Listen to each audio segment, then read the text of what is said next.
Bueno, muy buenas tardes con todos, agradeciendo la invitación obviamente de la Universidad Metropolitana, la gestión realizada por la Fundación Pro Justicia y Paz, obviamente para tener un diálogo adicional, nuevo, como ha sido el compromiso de la Fundación con sus diferentes auspiciantes. El día de hoy vamos a tratar lo que tiene que ver con el régimen especial de carácter directo en la legislación ecuatoriana. Desde el año 2014, obviamente, este régimen está sometido a una serie de requisitos corporativos, como lo expresa el artículo 640 del Código Orgánico Integral Penal. Pero más allá de que yo pueda dar una introducción, obviamente voy a dirigir este debate o panel que lo que busca es un diálogo con la sociedad política para abordar estos diferentes temas de interés. Bajo esa perspectiva, cada persona va a tener 7 minutos para poder desarrollar temas que se van a relacionar, obviamente, con el procedimiento directo, sin desprendernos de las reglas generales del Código Orgánico Integral Penal, pues de ello depende esa concentración y velocidad del procedimiento directo. Es así que voy a colocar 3 elementos: uno, positivismo crítico, garantismo y elementos constitucionales. Para ello, le voy a conceder la palabra al doctor Álvaro Román, con la finalidad de que se pronuncie respecto de estos 3 elementos, con la finalidad de iniciar el diálogo o debate del día de hoy. Doctor, por favor. Positivismo crítico, garantismo y... Positivismo crítico, garantismo y constitucionalismo. Aló. A ver, muy buenas tardes. Yo quiero iniciar la disertación mía sosteniendo primero el criterio de que el Estado tiene una potestad de organizar, es decir, tiene poder punitivo, y por lo tanto el poder punitivo responde a una política criminal. Si nosotros revisamos el momento histórico en el que fue implementado la Constitución del 2008, que es la que debemos partir y por eso tenemos que ir caminando en base a esto, se estableció y dijeron que nos habíamos adherido a la teoría garantista. Pero la teoría garantista tiene varios elementos. El primer elemento es que es la ley de más débil, que ese es el principal ingrediente que debe tener toda concepción jurídica, construcción filosófica, teórica, en cuanto a lo que vamos a expresar. El segundo elemento del garantismo es que debe haber la mínima intervención, ¿no? La mínima intervención. La tercera es la deslegitimación del poder, ¿sí? Y el cuarto elemento del garantismo es que debe ser una búsqueda de la ley de la divergencia. Es decir, ¿qué significa la ley de la divergencia? Significa acercar la ley normativa o tratar de eliminar este asunto de la ley abstracta se va práctica a través de qué? A través de las garantías constitucionales o de las garantías establecidas en la Constitución. Con estos 4 elementos tenemos que enfocarnos y ponernos los lentes del garantismo. Entonces, ¿qué se entiende? Que la política tenía que partir justamente de tomar estos 4 elementos del garantismo. Entonces, si nosotros estamos comprendiendo que debe ser una mínima intervención, entonces la mínima intervención tiene 2 elementos, fundamentalmente un elemento, parte de que la aplicación de la violencia estatal tiene que ser mínima, es decir, cuando el Estado se declara un Estado de derecho, un Estado constitucional, un Estado social, el Estado social es el que legitima la intervención del Estado, pero la teoría garantista lo que hace es deslegitimar el poder, es decir, significa que el garantismo no es que es una teoría que legitima el poder, sino que deslegitima el poder. ¿Por qué? Porque justamente lo que hace es criticar. Por eso es una teoría crítica, ¿no? El garantismo es una teoría crítica, y el garantismo lo que busca es visibilizar las violaciones que tiene el positivismo jurídico, que es el que critica Kelsen, y por lo tanto Ferrajoli y todos los seguidores del garantismo lo que quieren es visibilizar las violaciones de derechos, las anomias, las antinomias, y que los derechos y las leyes positivistas no sigan violando ¿qué? Los derechos, como fin último del garantismo. Entonces, cualquier intervención del Estado tiene que ser basado y respetando derechos, interviniendo en la mínima parte, ¿no? Y buscando que el diseño, tanto en la parte sustantiva como en la parte procesal, tiene que ser una mínima intervención. En base a eso, ¿qué más hace? Buscar que, como es la ley del más débil, lo que tienen que hacer es siempre buscar que la persona que es débil en la relación jurídica es la que debe ser protegida. Por ejemplo, doy ejemplos. En el caso del delito, ¿quién es la persona débil? Es la víctima. Pero tanto que la persona victimaria pasa a ser parte de la relación jurídica procesal, pues se convierte en ¿qué? En el más débil. Por lo tanto, esta persona tiene que tener garantías. ¿Para qué? Para poder defenderse y poder ser llevado ¿a qué? A juicio, pero con pruebas y con los 10 axiomas que establece el garantismo. Con este punto, entonces, basados en esta filosofía crítica, se entendía que el Estado ecuatoriano tenía que implementar la política criminal. Deberíamos tenerla, pero creo que no la tenemos. Debería haber implementado ¿qué? Debería haber implementado un código que resulte ser garantista. Debería haber implementado ¿qué? Procedimientos tanto ordinarios como especiales que sean mínima intervención, pero que garanticen ¿qué? Que garanticen los derechos del más débil. ¿Cuál es el más débil? El procesado, el victimario o el sentenciado. Desde esa visión, ¿qué hace el Estado ecuatoriano cuando implementa el Código Orgánico Penal en el 2014? Pero claro, hay que tomar histórica. Cuando gana la elección Rafael Correa, a palabras de Ramiro Ávila, que es el que estuvo cerca del Ministerio de Justicia elaborando el Código Penal en esa época, hasta el 2009, cuenta Ramiro Ávila, dice Rafael Correa garantista. Y cuando comienza a recibir críticas, pero críticas ¿de qué sector? Del sector de derecha, es decir, Partido Social Cristiano y todos los que están afines a ese grupo político. Comienza a recibir críticas de que está permitiendo que salgan los detenidos. Andrés Páez también es otro crítico de esta parte. Comienza a recibir estas críticas, endurece y cambia de la posición garantista a una posición eficientista. Es decir, el código nuestro pasó, el proyecto que lanzó el Ministerio de Justicia en la época de Ramiro Ávila era un proyecto garantista.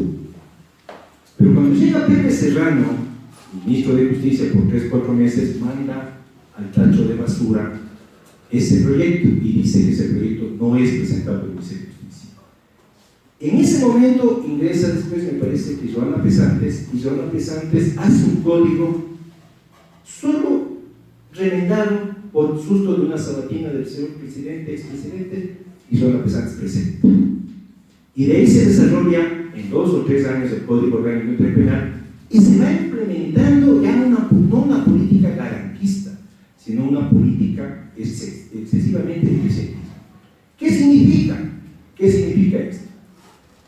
Cuando comienzan a introducir el término hipergarantismo, comienzan a destruir, es decir, si yo comienzo a aplicar el garantismo, es justamente, como les había dicho al inicio de la conversación, es deslegitimar al poder. Es decir, si el juez o el fiscal está violando derechos, el procesado, a través de la defensa técnica, tiene los recursos de legitimar las actuaciones del poder. Esa es la filosofía que tiene el garantismo. ¿Qué hace? Implementa todos estos procedimientos y en efectivo tenemos los procedimientos especiales como el abreviado y el directo. Cuando yo hacía una pregunta a un profesor español, le decía, ¿se puede imaginar, profesor, que decía lo que es el procedimiento directo? Es un procedimiento que tiene 10 días para ser juzgado. Entonces me decía él, ¿pero qué más quieres, hombre? Si ya lo coge con las manos en la masa, ¿qué más? Ya le encontraron, hay que sentenciarlo. Esa es la respuesta de este profesor que vino a ver una vez. Estuve compartiendo en mesa en un conversatorio organizado por el Colegio Aplauso. Entonces, entendí que este era un procedimiento traído desde España. Pero ¿cuál era el objetivo? El implemento de la política criminal era la política de seguridad ciudadana. La política de seguridad ciudadana es una política que lo que busca es ingresar a las personas a la cárcel y vuelve otra vez la cara a los que son delincuentes, ya no los de cuello blanco, sino a los delincuentes pobres, a los que, como dice el código, delitos contra la propiedad. Esos delincuentes tienen que ser llevados lo más pronto posible a la cárcel. No tienen que tener más cosas, sino sacarlos. Como son peligrosos para la sociedad, hay que sacarlos lo más pronto.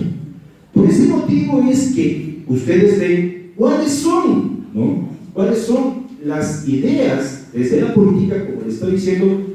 Comienza la política de eficientismo, esta política de seguridad ciudadana, y comienza a qué? De lo que se tenía 10.000 o 100.000 detenidos al comenzar el gobierno de Rafael Correa, se termina, y con las últimas cifras, con 36.000 personas. Es decir, si podemos ver, se cuadruplicó la población carcelaria. Por eso las regionales ya no aguantan, ya están reventándose.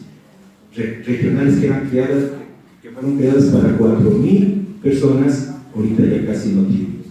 Entonces, si nosotros, gracias a Iván, me han presentado las cifras, imagínense, tenemos por procedimiento directo, justamente, son llevados las personas que caen en flagrancia, el fiscal califica que sí existe la flagrancia, el fiscal decide hacer el procedimiento directo y por lo tanto entra en ese aspecto.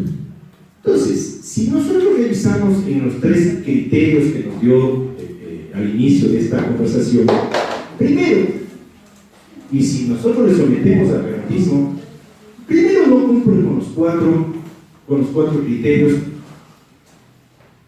básicos del garantismo. Peormente con los axiomas del garantismo.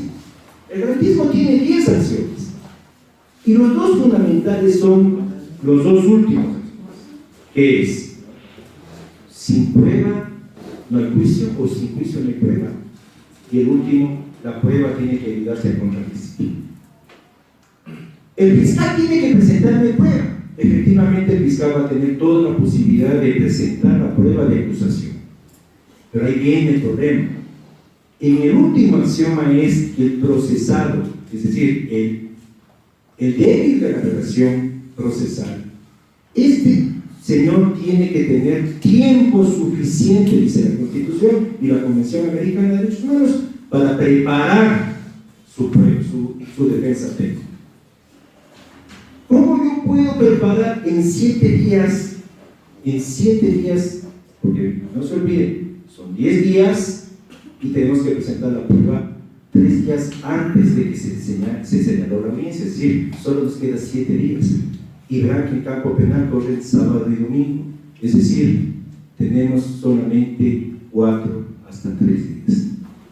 ¿Tendremos el tiempo suficiente? ¿Será un plazo razonable para poder plantear una defensa adecuada?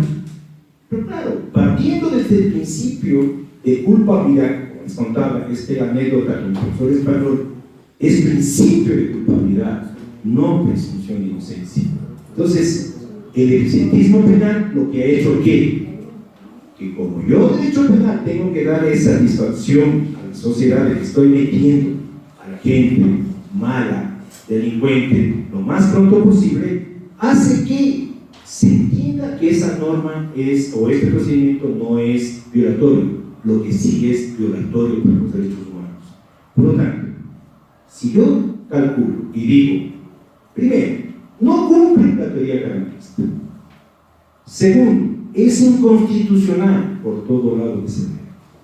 Y tercero, así sea la norma del positivismo, está la norma escrita, los jueces tienen que aplicarla, pero los jueces también tienen una, como digo yo, tienen una herramienta que es establecer cuando está violando un derecho, pueden consultar la norma. ¿Para qué? Para que justamente la Corte Constitucional pueda declarar inconstitucional.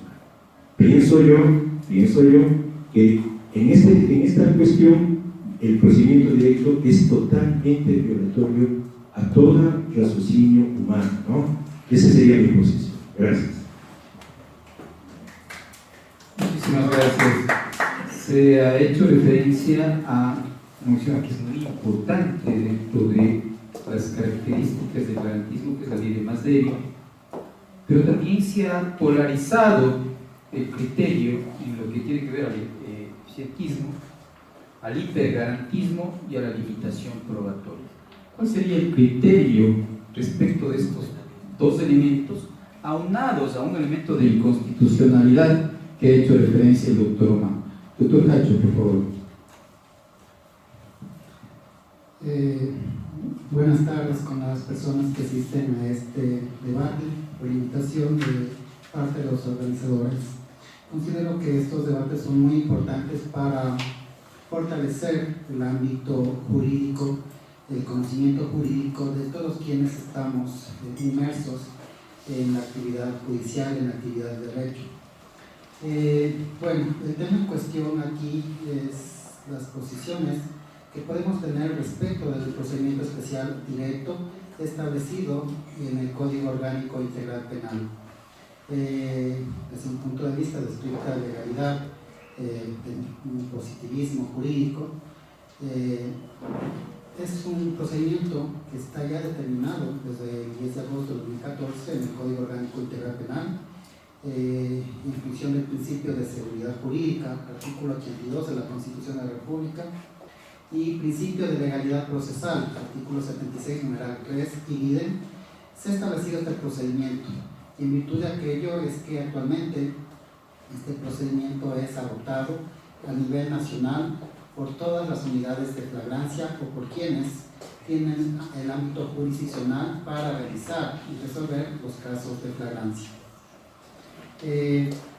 Ahora bien, se ha referido, compañero, respecto de la vulneración de principios constitucionales con la aplicación del procedimiento directo. Obviamente es una posición estrictamente garantista.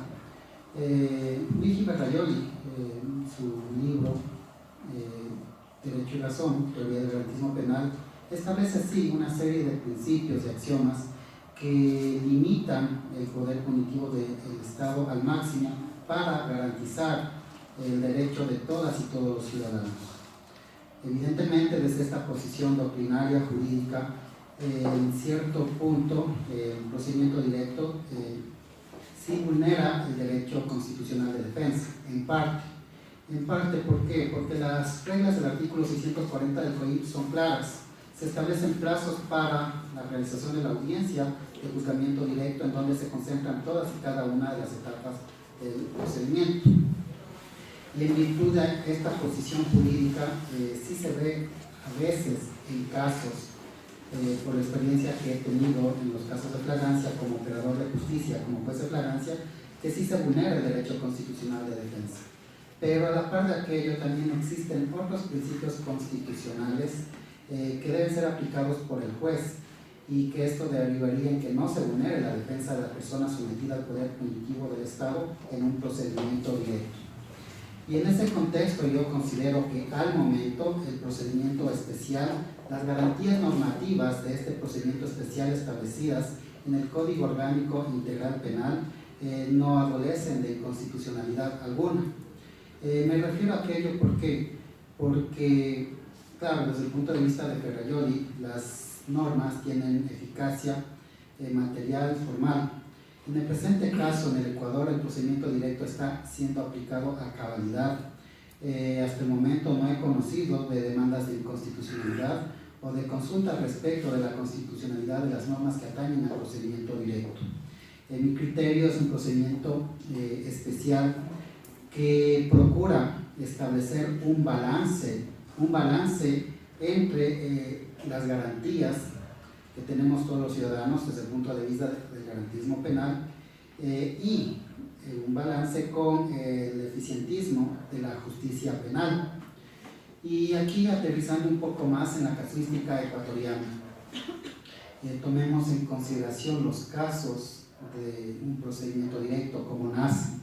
Las reglas del artículo 640 del COIP establecen que uno de los requisitos indispensables sine qua non básicos para que un caso sea derivado o un proceso directo es la existencia de una flagrancia que está determinada en el artículo 527 del Código Orgánico Integral Penal, es decir, cuando a la persona presunta infractora se le encuentra cometiendo la conducta penalmente relevante o es aprendida inmediatamente luego de haberla cometido sin que se interrumpa la persecución, y además siempre y cuando se le encuentre con los objetos, armas o instrumentos productos de la infracción. Como les indicaba, uno de los requisitos sine qua non para adoptar un proceso directo es que el caso sea flagrante.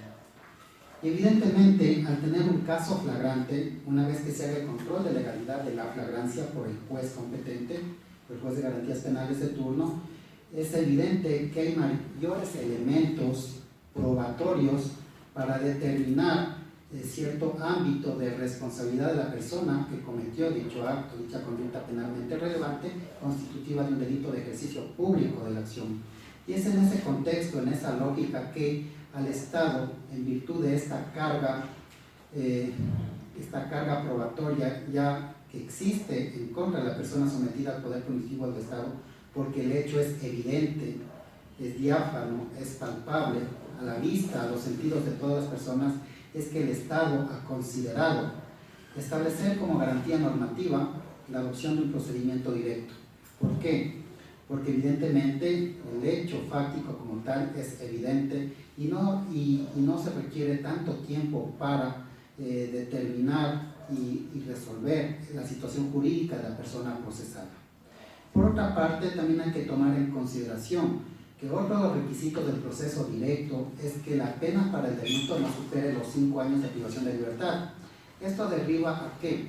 A que los delitos en donde no existe una vulneración intensa de los bienes jurídicos tutelados por el derecho penal son los que se derivan a un proceso directo. Y aquí viene el balance entre el garantismo y el eficientismo en materia penal, en la justicia penal. ¿Por qué? Porque debemos tomar en consideración que hoy por hoy el ámbito de la victimología ha ido desarrollándose a tal nivel que está a nivel constitucional, artículo 78 de la Constitución de la República, los principios de la victimología. Y es evidente que tanto la persona sometida al poder punitivo del Estado, que es verdad, es la parte débil de la relación jurídica en un proceso penal, que frente al procesado también se encuentra la víctima de la infracción.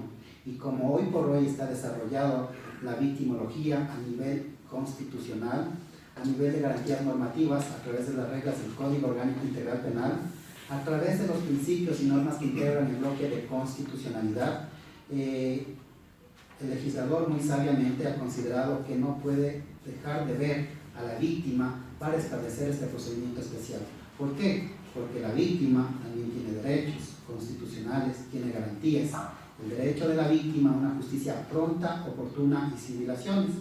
En ese sentido, creo que desde un ámbito de casuística no resultaba justo, no resultaba apropiado para los fines de la justicia en el Estado constitucional de derechos y justicia que frente a la sustracción, por ejemplo, de un teléfono celular que cueste unos $200, exista un procedimiento con plazos extensos.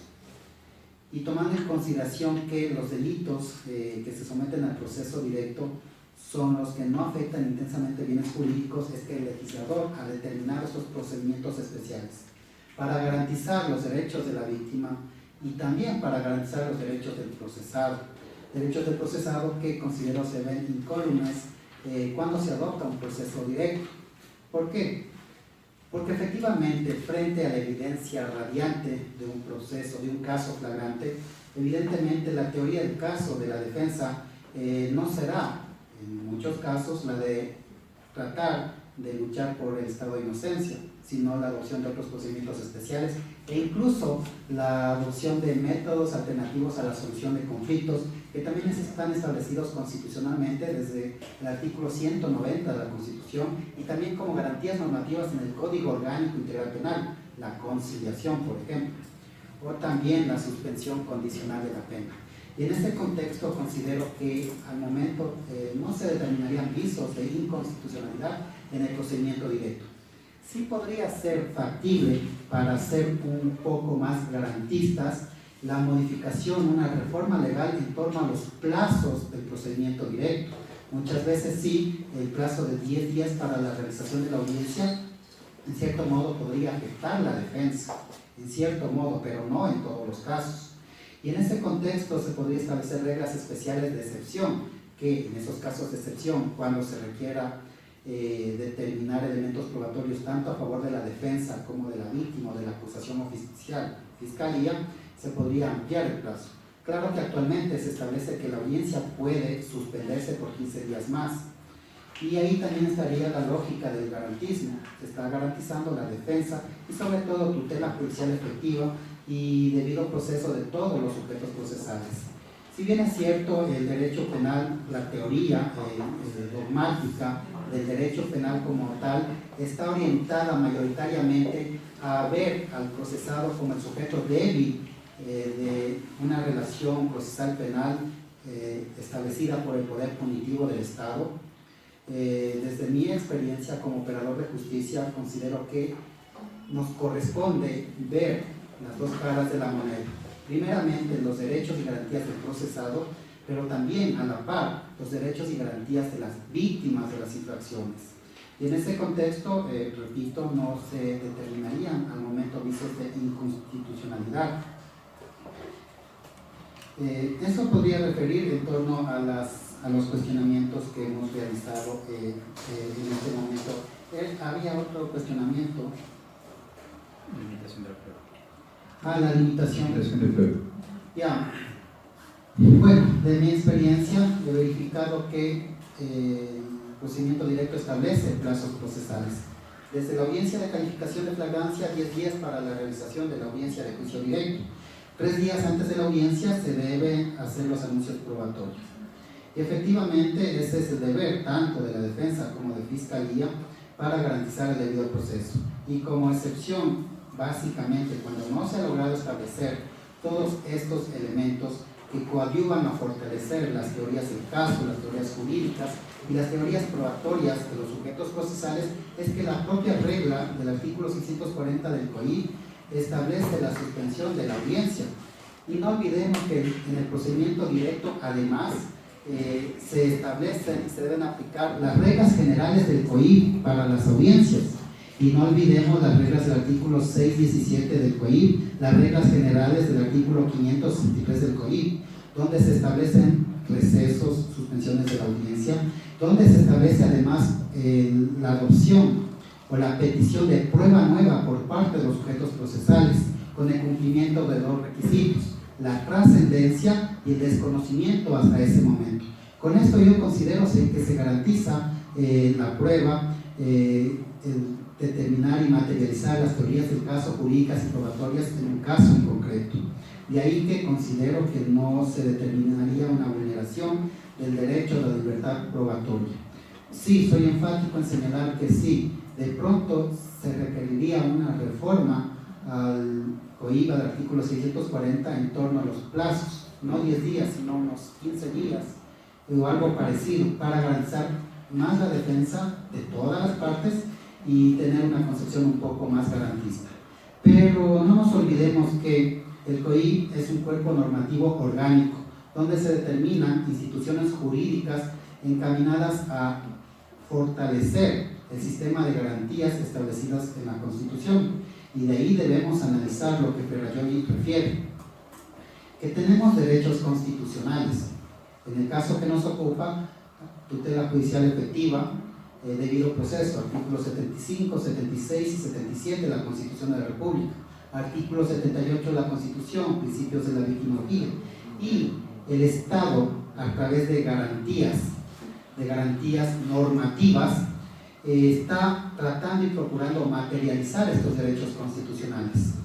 Una de esas garantías normativas es precisamente el COI, el procedimiento directo, para que se establezca una verdadera justicia penal, sin menoscabar garantías del procesado. Y en este contexto también existen políticas públicas, aparte de garantías normativas. Políticas públicas, ¿cuáles?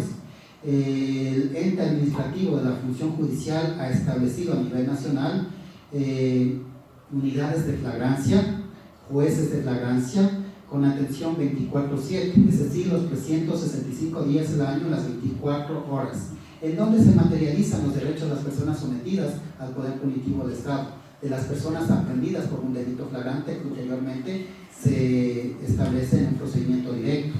Y en ese contexto se ha determinado que las audiencias son practicadas dentro de las 24 horas, ahí se resuelve la situación jurídica de las personas aprendidas. Y frente a la vulneración, ya sea de estas garantías normativas o de las políticas públicas, también existen garantías jurisdiccionales, que puede ser el habeas corpus. Y vemos cómo la Constitución es tan garantista que determina esta serie de mecanismos para garantizar los derechos de todas las personas sometidas al poder punitivo del Estado, pero también en las víctimas de las infracciones. Ese es mi criterio en este punto. Gracias. Muchísimas gracias, doctor. Como siempre, bueno, hemos escuchado del doctor Román que hay una violación de derechos humanos, elementos de inconstitucionalidad y sobre todo afección de la garantía de defensa. ¿Cuál sería el criterio del doctor Mendoza en lo que tiene que ver a estos tres enfoques y de manera específica a aquel que ha hecho referencia el doctor Hacho en lo que tiene que ver al ámbito del principio de legalidad y la constitucionalidad que existía dentro del procedimiento directo, sobre todo en el ejercicio del honor probado? Bueno, muchas gracias. Buenas noches a todas las personas que nos acompañan en el debate de esta noche, a los panelistas, a los colegas y amigos que nos siguen también desde la plataforma de Facebook, y agradeciendo pues la invitación que se me ha hecho pues para compartir y debatir sobre temas que son de importancia dentro del aspecto legal, y más aún pues si somos parte del mismo y venimos realizando esta actividad judicial día a día. Respecto del procedimiento directo, si bien el garantismo nace para frenar al ius puniendi, es decir, nace el garantismo para frenar ese poder que tiene el Estado para sancionar a las personas, y dentro de ese garantismo se implementa, se quiso plasmar en el Código Orgánico Integral Penal procedimientos especiales. Dentro de este procedimiento especial, y el que nos ocupa esta noche, es el procedimiento directo. Sin embargo, la pregunta que nos debemos hacer es: ¿la aplicación de este procedimiento directo se encuentra enmarcado dentro del garantismo? ¿Este procedimiento directo garantiza los derechos de la parte más débil, como ya se ha mencionado, que es el procesado? Y obviamente no podemos olvidarnos tampoco de la víctima. Y la pregunta es: ¿se garantizan también los derechos de la víctima en este procedimiento directo? Esos son los temas de los que nosotros debemos enfocarnos y ver qué obtenemos. En lo personal y en mi ejercicio como defensor público penal, para mí el juicio directo tiene dos problemas. Primero, el tema del tiempo. Obviamente esto conlleva a una violación del derecho a la defensa. Y el otro tema que para mí también es muy preocupante es la imparcialidad del juez que juzga el juicio directo. Me voy a enfocar en el primero.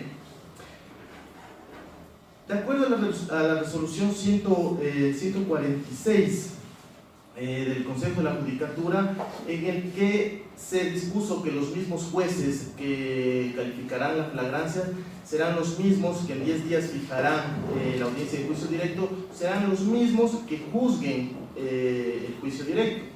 Entonces yo me pregunto, si la Constitución a nosotros nos garantiza que debemos ser juzgados por jueces imparciales, independientes y competentes, ¿estamos aquí respetando la imparcialidad?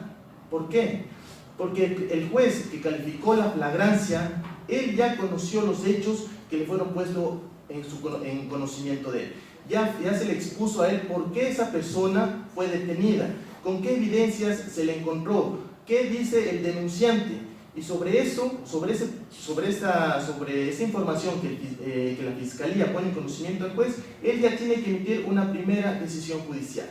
Es decir, Fiscalía es quien formula cargos, pero el juez es quien ordena las medidas cautelares. Y obviamente, lamentablemente, mejor dicho, en la mayoría de los casos de juicio directo, la prisión preventiva es la que más se aplica como medida cautelar. Este juez, que ya conoció todos estos elementos de materialidad y elementos de responsabilidad, es el mismo que en 10 días va a juzgar a esa persona.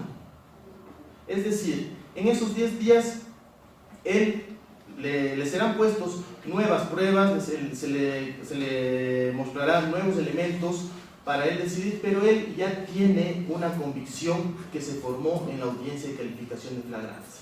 Y lamentablemente esto, si bien el juez, como debería ser en legal forma, debe estar desprendido de temas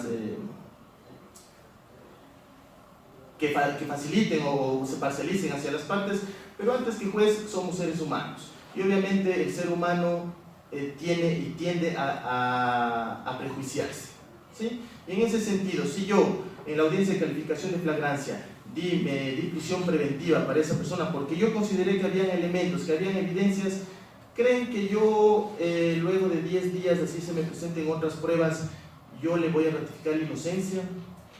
Bueno, eso es una cuestión que ya cada juez verá y analizará en cuanto a la prueba que se le exponga. Pero sin embargo, para mí eso es atentatorio al derecho a la defensa, porque para mí ya desde la audiencia de calificación de flagrancia se encuentra estructurándose una sentencia. El segundo punto es el tiempo, y creo que en eso hemos coincidido los otros dos panelistas, que el tiempo de los 10 días, que en efecto son 7 días, es muy poco para planificar una defensa. ¿Por qué? Y para planificar una defensa del más débil, que es el procesado, pero también 7 días para que la víctima presente sus pruebas y obviamente también pueda ejercer su defensa dentro del caso, también es muy poco. Además, consideremos que Fiscalía tiene todo el órgano estatal para ejercitar la prueba frente a la defensa, que obviamente nosotros solicitamos la prueba a través de Fiscalía. Y en esos 7 días, obviamente habrá diligencias que no se nos despachen en esos 7 días. Y de hecho ha sucedido, y es una experiencia personal, que se solicitan peritajes, se han solicitado también asistencias internacionales dentro de estos juicios, y obviamente que en 7 días no van a llegar los resultados. ¿Y qué es lo que sucede en la audiencia? La audiencia se tiene que diferir o se tiene que fijar otra fecha. ¿Por qué? Porque faltan estos peritajes, y en ese caso entonces el juicio directo está perdiendo su naturaleza, que es de ser un juicio rápido y que tiene que ser resuelto en 10 días. Además, eso desde el punto de vista en los dos temas. Ahora, desde el punto de vista de la inconstitucionalidad o no, se ha dicho que es, por una parte, que es inconstitucional este procedimiento, y el doctor Hatchett pues ha defendido de que no se ha planteado ninguna inconstitucionalidad de este juicio directo. Bueno, yo me imagino que alguien, será porque alguien no lo ha planteado, porque sí hay para poder plantear, y es a lo que yo me estoy refiriendo. Una inconstitucionalidad clara y atentatoria es la violación del derecho a la defensa que tiene la persona. Entonces, obviamente, eso para mí crea una inconstitucionalidad de este juicio directo. Lamentablemente se ha convertido este procedimiento especial en dar un resultado a la ciudadanía, ¿sí? Porque en 10 días tenemos resoluciones de sentencias, gente que se va presa, personas sentenciadas por los delitos. Sí, entonces la ciudadanía al percibir eso cree que realmente la justicia está funcionando, que existe una verdadera administración de justicia. Pero, ¿qué sucede ya adentro? ¿Qué sucede en la sala de audiencias? ¿Qué sucede ya en el procedimiento? Sucede todo lo que yo estoy mencionando, estas violaciones a los derechos del procesado, de la víctima, y obviamente eso no lo sabe. Eso la ciudadanía no lo sabe y únicamente se queda con que sí, la persona que me robó el teléfono se le sentenció 1 año y con eso se quedan en paz.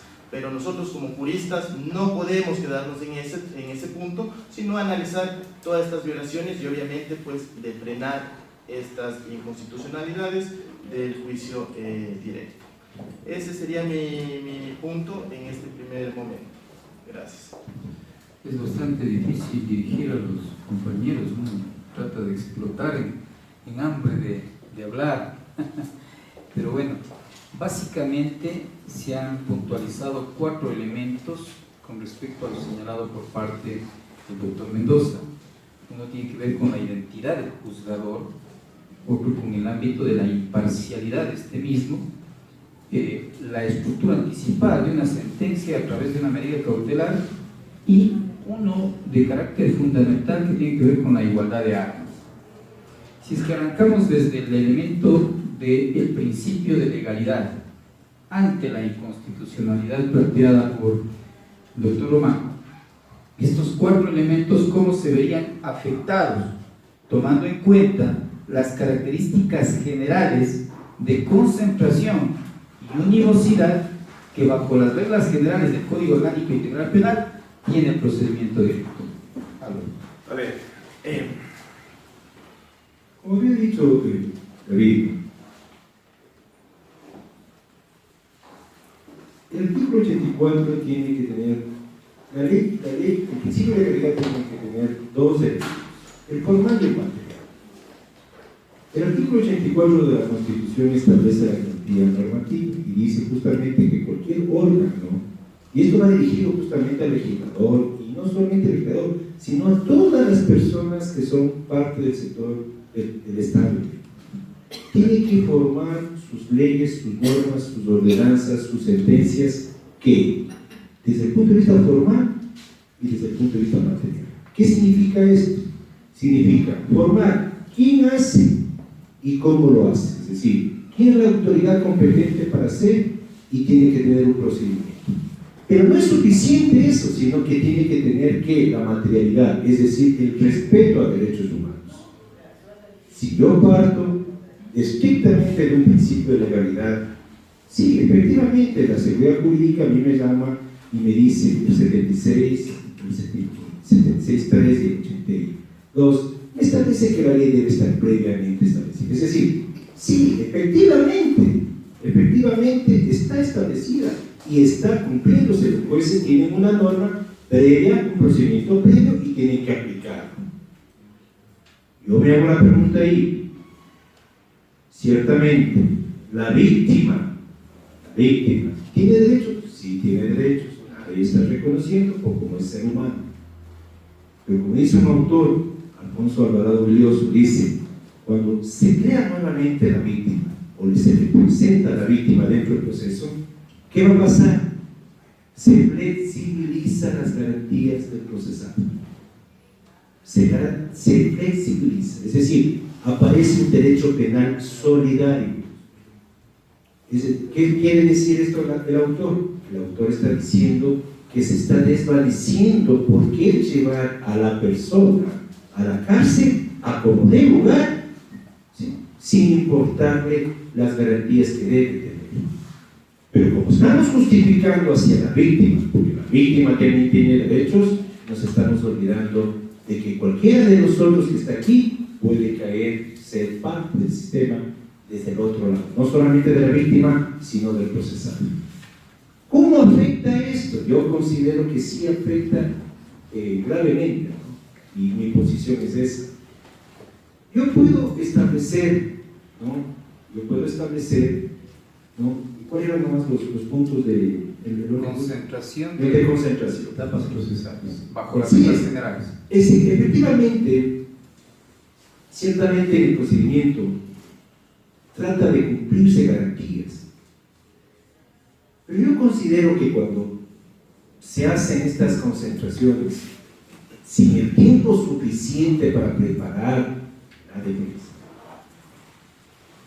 considero que el procesado no está en la potestad digamos, no tiene ese tiempo para poder plantear efectivamente su defensa. ¿Y por qué lo digo?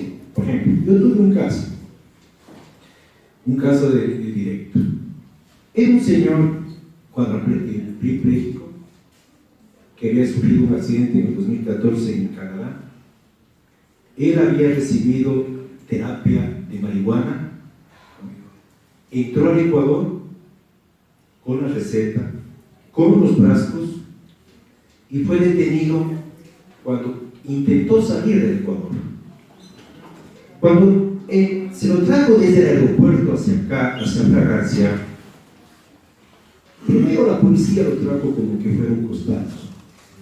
No tenía cinturón de seguridad, el muchacho no tenía la capacidad de mantenerse en el asiento. Que hizo cargo era por 20 gramos, 23 gramos de marihuana. Cuando se le explicó al fiscal que tenía este en particular, ¿qué sucedió? El fiscal optó por seguir directo.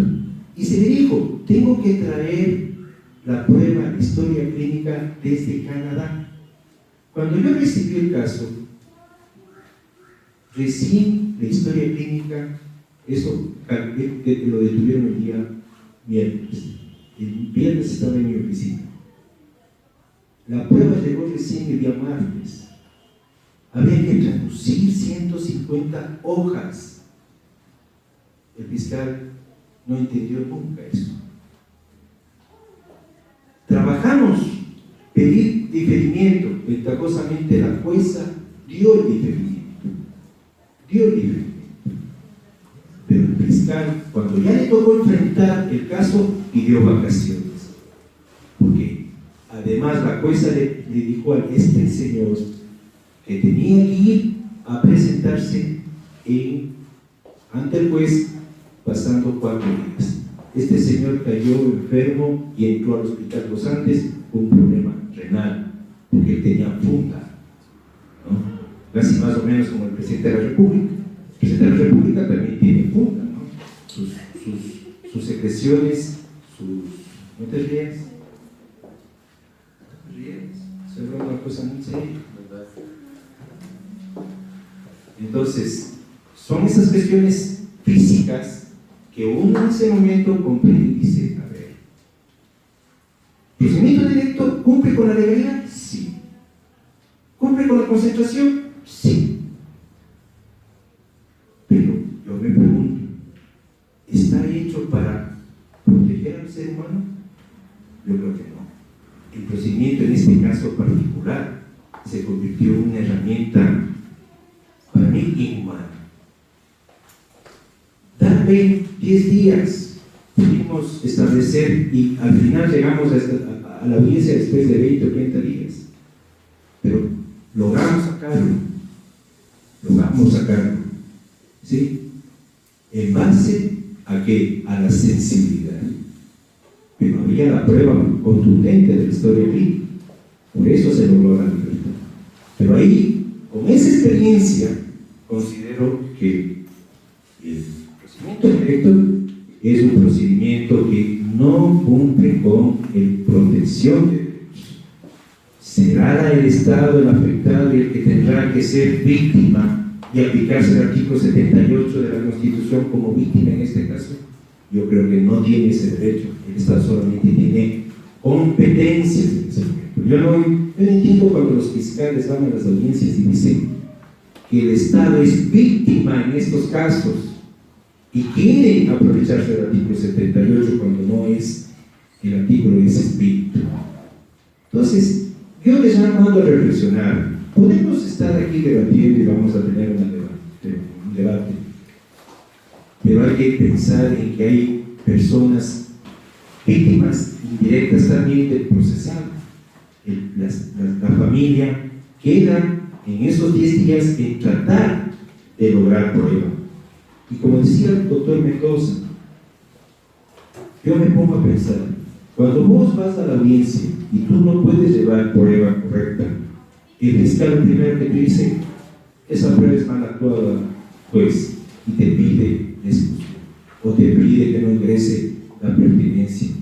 Entonces, no porque tengamos estos principios de concentración, estos principios dentro de la audiencia que se pueden cumplir, yo creo que al final el juez tiene que doblegar entre justicia y ley y buscar el punto medio.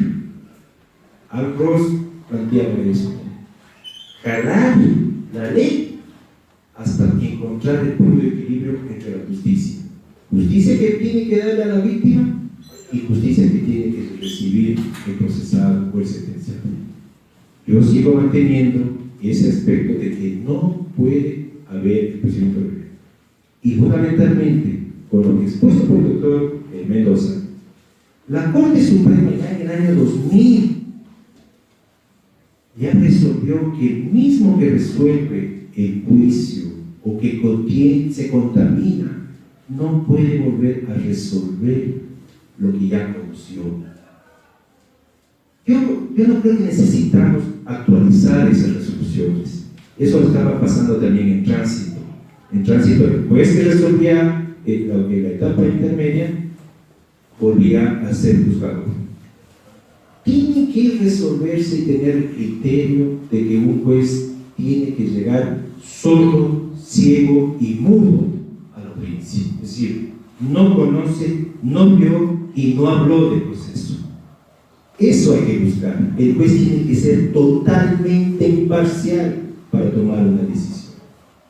Porque si conoció algo de ese proceso, él tiene que excusarse. Porque una de las garantías de la tutela y del debido proceso es un juez imparcial. Eso no es.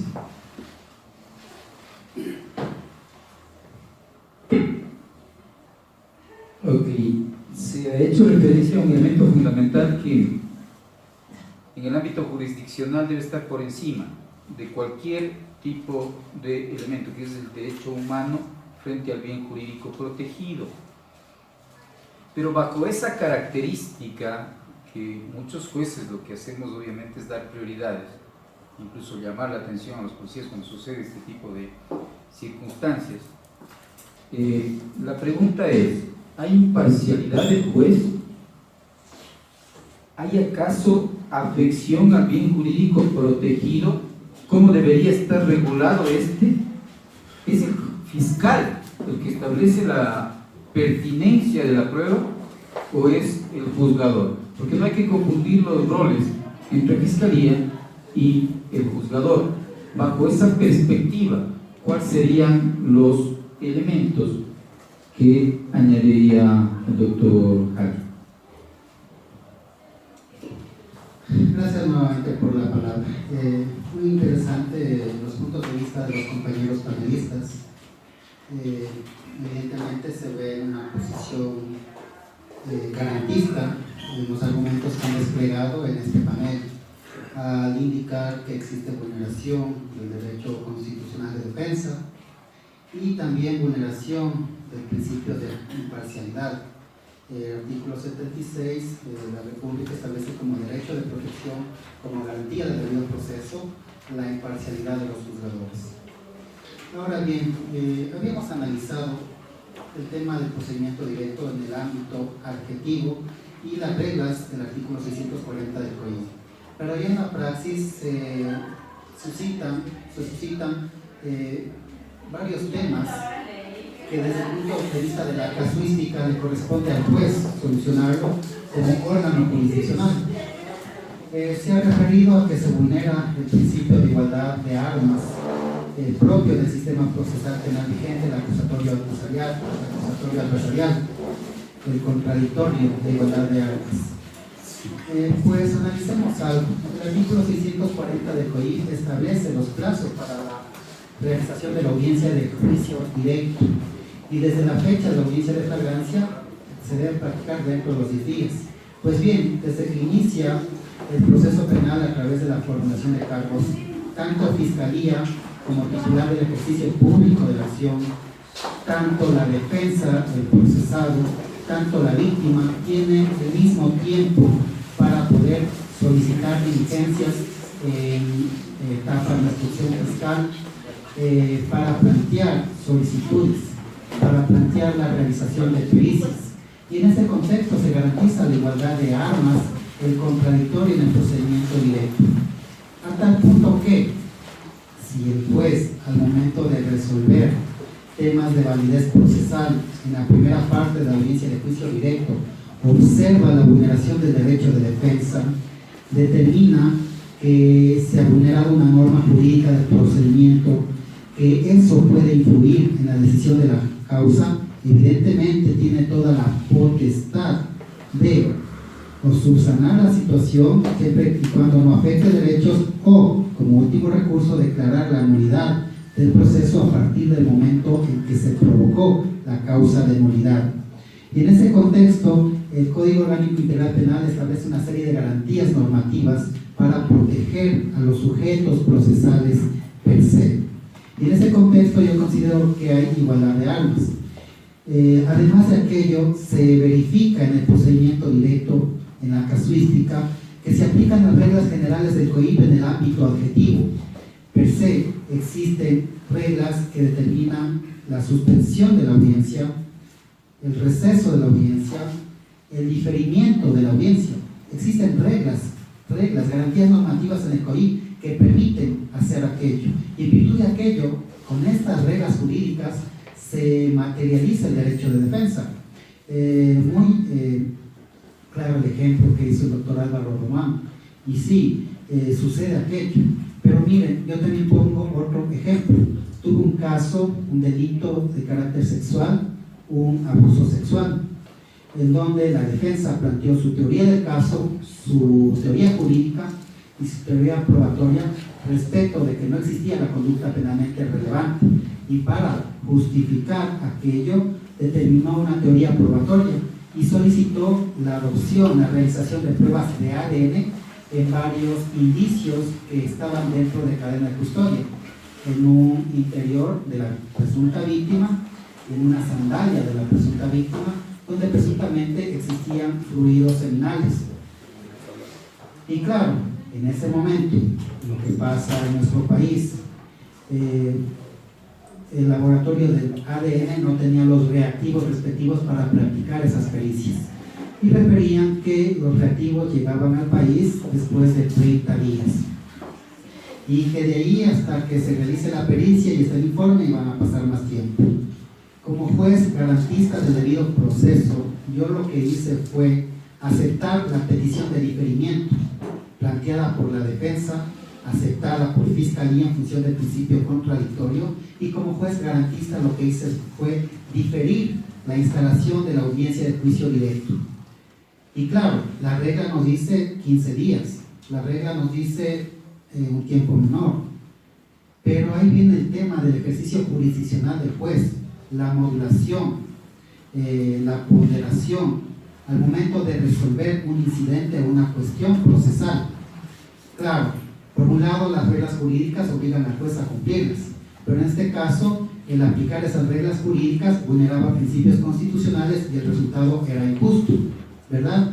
Y debemos tomar en cuenta que en el derecho, en el Estado constitucional de derechos y justicia, sobre todo en el Estado de justicia, el fin último del Estado es la concreción de la justicia a través de la administración de justicia. Y para tener esta justicia se debe determinar la aplicación de principios jurídicos, de reglas jurídicas, y que la aplicación de estas tengan un resultado justo. En el ejemplo que les pongo, evidentemente la aplicación a letra fría de la ley, de la regla jurídica, vulneraba un principio constitucional, el de defensa, el de tutela judicial efectiva, y el resultado no era justo. Entonces busqué otro principio, apliqué otra regla, ponderé el caso. ¿Y qué hice? Lo que hice fue diferir la audiencia a petición motivada de las partes procesales e indiqué que la audiencia será convocada una vez que los sujetos procesales indiquen que ya se ha practicado esta diligencia pendiente, esta pericia pendiente. Y en ese contexto sí, no apliqué fríamente la regla, pero el fin fue justo, se materializó otros principios constitucionales. Y en ese contexto, a través de la Constitución, muy garantista, a través de las garantías normativas del COI, tenemos instrumentos jurídicos con los cuales se puede tutelar el derecho constitucional de defensa, la tutela judicial efectiva, el derecho de defensa en todas sus esferas. Preparar la defensa, contar con los medios, con el tiempo suficiente. Podemos hacerlo. Evidentemente tendremos que ponderar, porque no podemos extender hasta el infinito los plazos. Sí, pero sí hay mecanismos con los cuales se puede materializar el derecho de defensa. Otro de los puntos que se ha referido aquí es en torno al principio de imparcialidad del juzgador. Garantías normativas del Código Orgánico de la Función Judicial establece las reglas generales para la competencia de los órganos jurisdiccionales. Una de esas reglas por excelencia es la siguiente: el juez que conoce de la causa principal también es competente para conocer los incidentes que se planteen dentro de la misma, ¿verdad? Es una regla general que es aplicable al ámbito de la jurisdicción penal. Y en virtud de aquello, también pongo un ejemplo. Si yo presento una demanda civil por una letra de cambio, una demanda ejecutiva con petición de medidas cautelares, evidentemente el juez que previne el conocimiento por sorteo de la causa aboca conocimiento, ya califica la demanda y emite un criterio, ¿verdad? Ya emite órdenes de medidas cautelares sobre los bienes de la persona demandada. ¿Será que con ello estoy dentro de un ámbito de anticipar criterio, de romper la imparcialidad? Incluso en los casos de niñez y adolescencia, en los juicios de alimentos, o por ejemplo, el juez que aboca conocimiento de una causa de alimentos, ¿acaso no califica la demanda? ¿Acaso ya no ordena una atención provisional? En los casos de derecho laboral, los casos laborales, ¿acaso el juez no califica la demanda? ¿Acaso no emite medidas cautelares? Pues sí, es precisamente eso coadyuva a determinar un orden en el ámbito de la administración de justicia para cumplir esta garantía de que el juez de lo principal conoce los incidentes.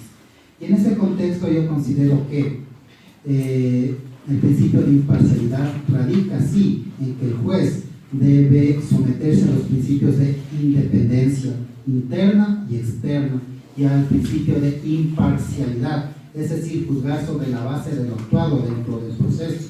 Sí, esos principios básicos son los pilares básicos, estos principios son los pilares básicos de la imparcialidad del juez, contenidos en instrumentos internacionales, los principios de Bangalore, donde se establece claramente cuál es el rol del juez para cumplir y materializar el principio de imparcialidad. Y en ese contexto yo considero que en el caso del proceso directo, el juez que califica flagrancia no está anticipado criterio, no se está contaminando. ¿Por qué? Porque lo único que está haciendo es determinar una calificación de flagrancia que es el inicio del proceso. Cuando adopta una medida cautelar, no está preconstruyendo una sentencia, no, está resolviendo sobre un incidente dentro del proceso principal. La adopción o no de una medida cautelar, la misma que ulteriormente puede ser sustituida, revocada, suspendida por los mecanismos establecidos en el COI. Y en este contexto yo considero que no se rompe el principio de imparcialidad. Claro, de pronto nosotros nos ponemos en la perspectiva de que el juez penal en trámites ordinarios conoce inscripción fiscal y etapa de evaluación y preparatoria y luego avanza al tribunal penal, donde ahí el juez obviamente conoce del caso en la audiencia de juicio. Pero aquí el proceso directo, dadas las características especiales de esta garantía normativa, no vulnera el principio de imparcialidad. Considero que no se vulnera esta imparcialidad. ¿Por qué? Porque la casuística nos indica que hay casos en que, claro, sentencias declaratorias de responsabilidad, de condena, pero también sentencias ratificatorias de inocencia, sentencias que determinan que el procesado es inocente y no es responsable de la conducta penalmente relevante que inicialmente se le imputó como flagrante, persona a quien se le declara la inocencia pese a que se le dictó una medida cautelar privativa de libertad. En nada influye el tema de la imparcialidad para la resolución de un proceso directo, tanto más que, como dijimos inicialmente, debe existir un balance entre el garantismo y también los principios de eficacia, eficiencia, celeridad, economía procesal, principios que se están materializando a través de esta garantía normativa del proceso directo, en donde se concentran las etapas del proceso en una sola audiencia, en donde se logra la concreción de los fines de la justicia en el Estado constitucional de derechos y justicia. Ahora bien, en torno a que el fiscal es quien determina la pertinencia de la prueba, debemos tomar en consideración el tema de independencia y también el tema de los roles que cumple cada uno de los operadores de justicia. Entonces, el rol de fiscalía es acusar y presentar los elementos probatorios para sustentar su teoría del caso y su teoría jurídica. En el mismo contexto, la defensa, presentar los elementos probatorios para sustentar su teoría del caso y su teoría jurídica. Y, obviamente, el juez como tercero imparcial en esta lucha jurídica, en esta igualdad de armas, lo que hace es resolver frente a los planteamientos de los retos procesales respecto de la pertinencia y exclusión de elementos probatorios. Al juez le corresponde este rol, en virtud del sistema en principio dispositivo a petición de los sujetos procesales. Eso es lo que puedo decir en este ámbito en torno a los planteamientos que se han esbozado. Muchísimas gracias, doctor. Bueno, le vamos a agradecer al doctor Román. Obviamente tiene un compromiso que cumplir. Y en ese sentido, doctor, como siempre, muchísimas gracias. Sus aportes son muy valiosos, sobre todo para abrir estos debates, y espero que no sea esta la única ocasión en la que nos pueda acompañar. Un aplauso para el doctor. Muchísimas gracias.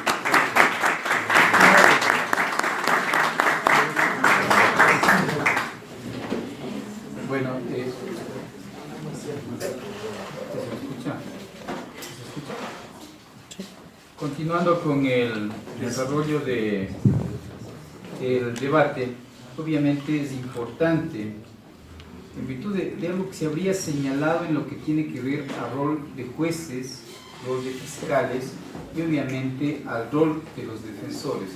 Cierto tipo de características son importantes en el procedimiento directo, como para poder abordar a una conclusión clara y diáfana.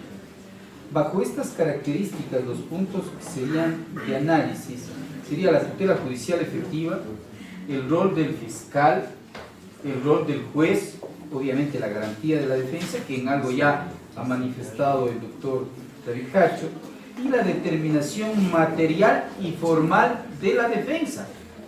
Pues se ha señalado dentro de este foro que hay una falta de igualdad de armas y de igualdad de oportunidad probatoria en el encauce del procedimiento directo. Doctor Mendoza.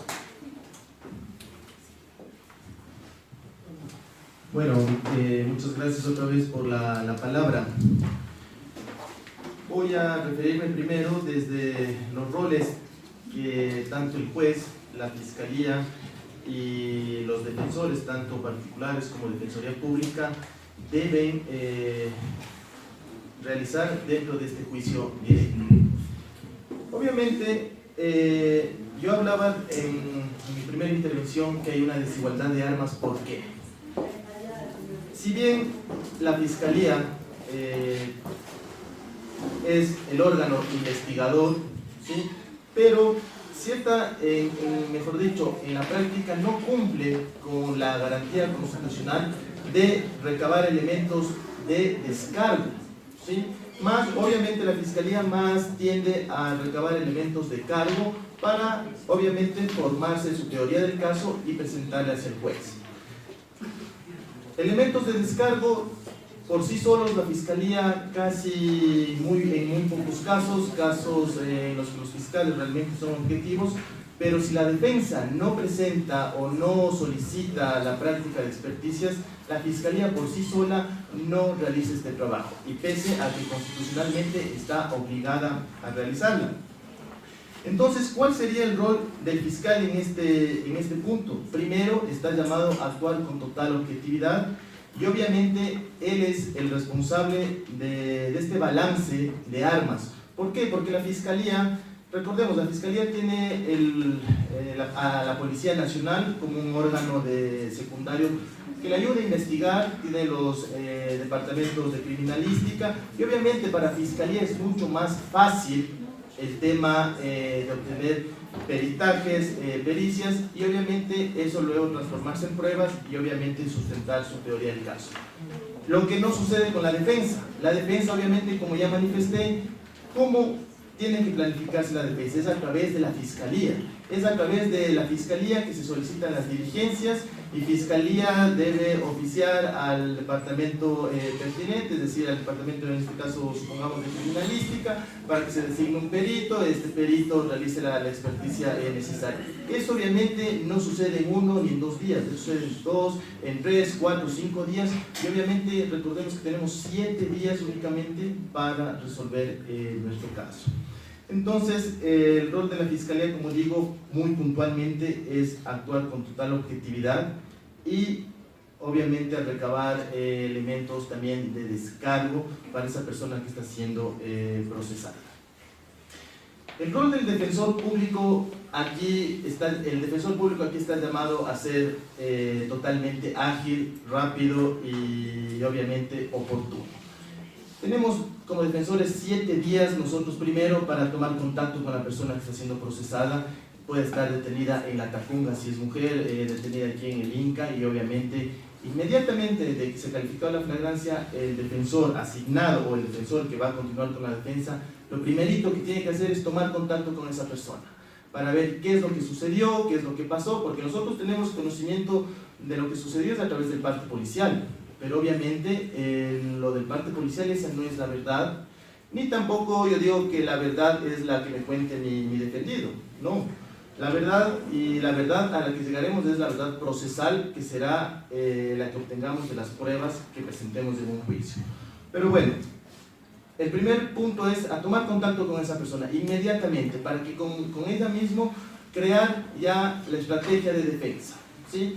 Que nos cuente qué sucedió, en dónde estuvo, si es que en ese lugar hay cámaras, pues solicitar inmediatamente cámaras, si es que hay que hacer exámenes de ADN, si son delitos de tipo de carácter sexual, como el abuso sexual, que sí corresponde al procedimiento directo, y otras experticias que obviamente va a salir de la información que nosotros obtengamos de la persona que nosotros estamos defendiendo. Y obviamente estamos llamados a no ser abogados, como digo, de escritorio, únicamente solicitar las experticias y esperar que Fiscalía nos despache, no, porque como digo, el tiempo nos apremia, sino nosotros mismos solicitar las diligencias, ir, impulsar el caso en la Fiscalía, preguntar cuál es el perito que está designado, porque recordemos, tenemos que anunciar la prueba. ¿Y qué es lo que sucede y qué es lo que me ha sucedido en el ejercicio laboral? Obviamente se pide una experticia y no sabemos el nombre del perito. Entonces nosotros al 7º día anunciamos como prueba, anunciamos el testimonio del perito que realizó el ADN. Y obviamente eso es negado por el juez. Y obviamente está en toda su potestad, porque ese no es la legal y debida forma de anunciar la prueba. Nosotros debemos anunciar, anuncio el testimonio del señor Luis Mendoza, perito que realizó el ADN. Pero sin embargo, por el tiempo no conocemos el nombre de este perito, y por esas circunstancias, por no habernos movido, por no haber ido a consultar, por no haber agilitado nuestra defensa, tal vez nos quedemos sin esa prueba, y que sea una prueba de vital importancia en la teoría del caso, y que se nos venga abajo el caso. Otra cosa que quería hacer referencia, saltándome de este tema, es el tiempo de, como ya digo, los 7 días.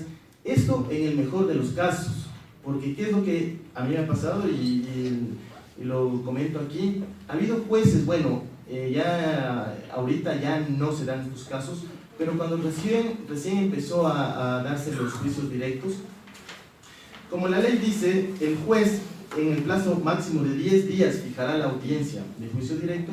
Habían jueces que fijaban la audiencia en 7 días. En 7 días me fijaron a mí. Es decir, tenía 4 días para yo ejercitar mis elementos a favor de mi defendido, y 3 días para presentar la prueba. Es decir, o sea, dentro de los 10 días, que ya es mínimo, que ya a mí me violenta el derecho a la defensa, habían jueces que, pese a eso, reducían el tiempo, me ponían 4 días, que eso totalmente era atentatorio, y es atentatorio contra los derechos humanos y el debido proceso. Pero como digo, sin embargo, ya en la actualidad no se ha dado estas circunstancias, pero existieron. Ahora, el rol del juez, que no es el más importante, porque aquí los 3, juez, fiscal y defensor, realizan un papel importante, cada uno dentro de sus competencias, ¿no? El juez es quien va a resolver la causa. ¿Sí? El fiscal va a llevar la teoría del caso y va a decir es culpable por esto, el defensor va a decir no es culpable por esto y por esto. Pero, y la responsabilidad de ver si es o no es responsable, ¿en quién recae? Es en el juez. Y totalmente es el juez primero, lo que yo en principio manifesté, debe ser totalmente imparcial. Por parte del doctor David Hacho se ha dicho que, y es totalmente muy aceptable y muy respetable su criterio, de que no se violente esta imparcialidad. Pero como yo les menciono, sí es una violación total a la parcialidad. El juez se parcializa. ¿Por qué? Porque él ya conoce los hechos, él ya va a esa audiencia ya conociendo. Por más que haya conocido cómo le detuvieron o lo que sea, él ya sabe por qué esa persona está detenida. Y lo más eficiente para una administración justa, una administración efectiva y eficaz de justicia, es obviamente que el juez vaya desconociendo en absoluto el tema y el caso que se le ponga.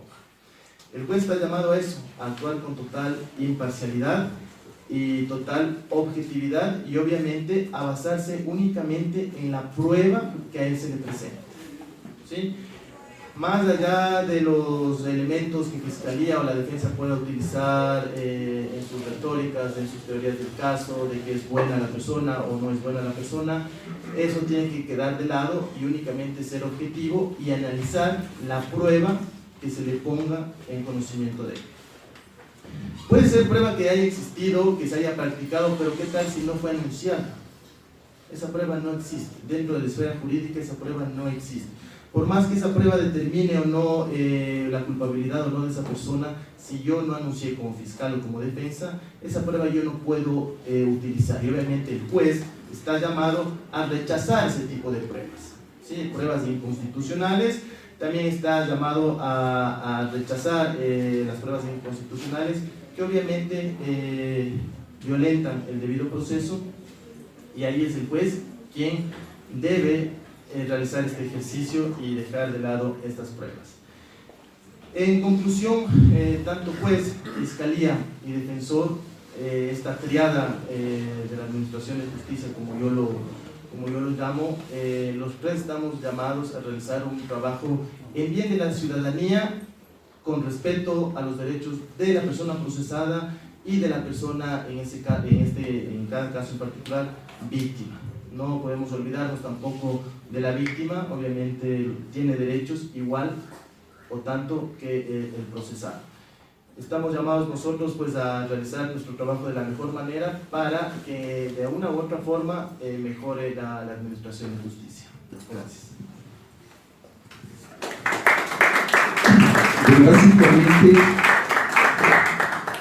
Básicamente se ha hecho referencia al ejercicio probatorio, pero es importante analizar dentro de la perspectiva de la concentración y diversidad de etapas procesales, obviamente esa etapa de evaluación y preparatoria de juicio, en donde hay un esquema de filtros que debe ser utilizado tanto por la defensa como por el fiscal. Empezaríamos inicialmente por eso, y además la falta de aplicación de la defensa respecto al principio de oportunidad y la prohibición de interpretación para resolver, que es un poco en síntesis lo que ha señalado Luis. Doctor David, por favor.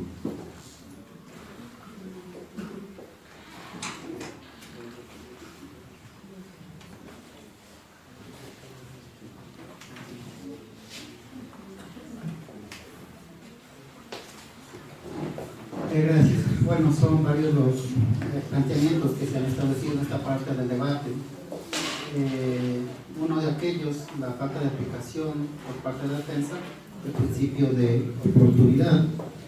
Debemos tomar en consideración que el principio de oportunidad está establecido desde el ámbito constitucional, el artículo 145 de la Constitución, y se desarrolla como garantía normativa en el Código Orgánico Integral Penal.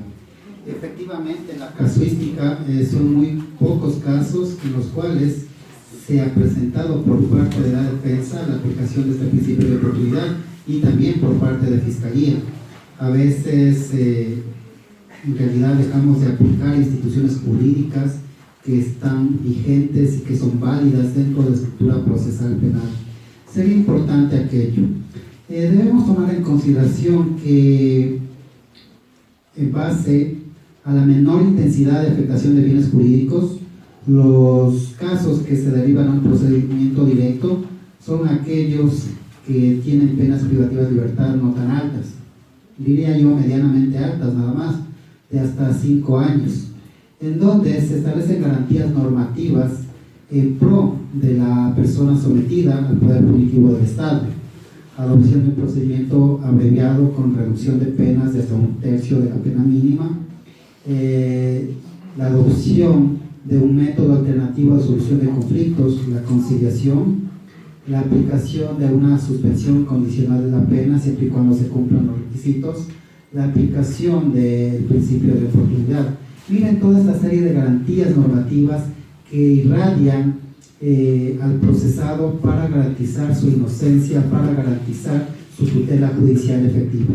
Ahora bien, debemos aplicar estas instituciones jurídicas, motivar la pertinencia y aplicación de las mismas y fundamentar el por qué las solicitamos. En relación a la problemática de interpretación, a la previsión de interpretación al momento de resolver un caso, debemos tomar en consideración los principios generales de interpretación en materia penal. El primer principio se refiere a que las normas penales, ya sea en el ámbito sustantivo, adjetivo o de ejecución penal, se deben interpretar conforme a la Constitución de la República y los instrumentos internacionales sobre derechos humanos. En torno al ámbito sustantivo penal, los tipos penales deben ser interpretados de forma estricta y como tercer principio de interpretación es la prohibición de analogía. En virtud de estos principios es que también se hace un ejercicio de ponderación, de interpretación cuando se aplica una regla jurídica a un caso en concreto. En el ámbito de la prueba, el juez tiene la obligación de ponderar estos principios procesales en relación con los argumentos que han esgrimido los sujetos procesales en una audiencia de juicio directo.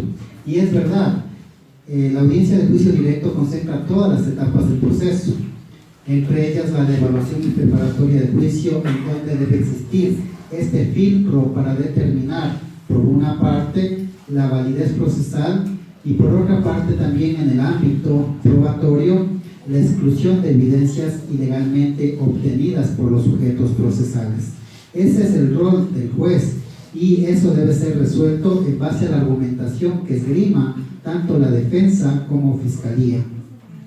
Y en ese contexto se determina esta serie de filtros para que en la fase de juicio, dentro de la audiencia de juicio directo, ya lleguen todos estos elementos subsanados y en base al contradictorio y en base a la igualdad de armas, el juez resuelve en base a las pruebas aportadas en esta audiencia de juicio directo, con total independencia e imparcialidad. Es decir, en base a lo actuado, en base a lo discutido, en base a la información producida y obtenida en la audiencia de juicio directo, básicamente en base a los testimonios que se rinden, ¿verdad?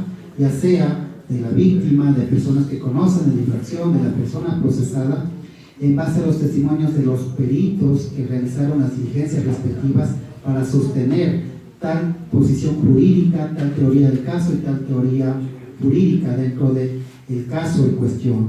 Y en ese contexto le corresponde al juez el valorar estos elementos probatorios, el analizar desde el punto de vista constitucional y legal aquellos.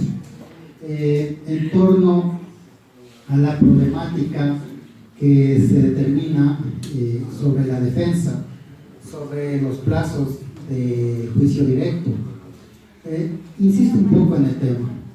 La regla jurídica del artículo 640 del COIP establece que, calificada la flagrancia, la audiencia debe practicarse dentro de los 10 días. La regla no dice en los 10 días, sino dentro de los 10 días.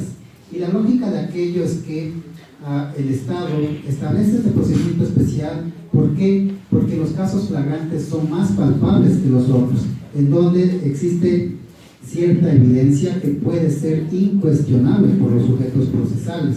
Digo puede, no es absoluto el tema. Y en virtud de aquello, si el juez convoca la audiencia al día séptimo, está garantizando la igualdad de armas de los sujetos procesales. Tanto Fiscalía y la defensa y la víctima tienen los 7 días para el efecto, para llegar a la audiencia de juicio directo. Obviamente, para hacer una ponderación desde un punto de vista garantista, la mayoría de compañeros jueces no convocan en esos 7 días, sino en el límite de los 10 días. ¿Sí? Eso es lo que vemos en la casuística. La excepción sería, pero no se rompería la regla, pero sí de pronto existiría un resultado injusto. Por eso lo óptimo es que se convoque dentro de los 10 días. Y soy reiterativo también en esto último. Yo coincido en el tema de que sí debería existir una reforma a los plazos del proceso directo para garantizar más el derecho de defensa.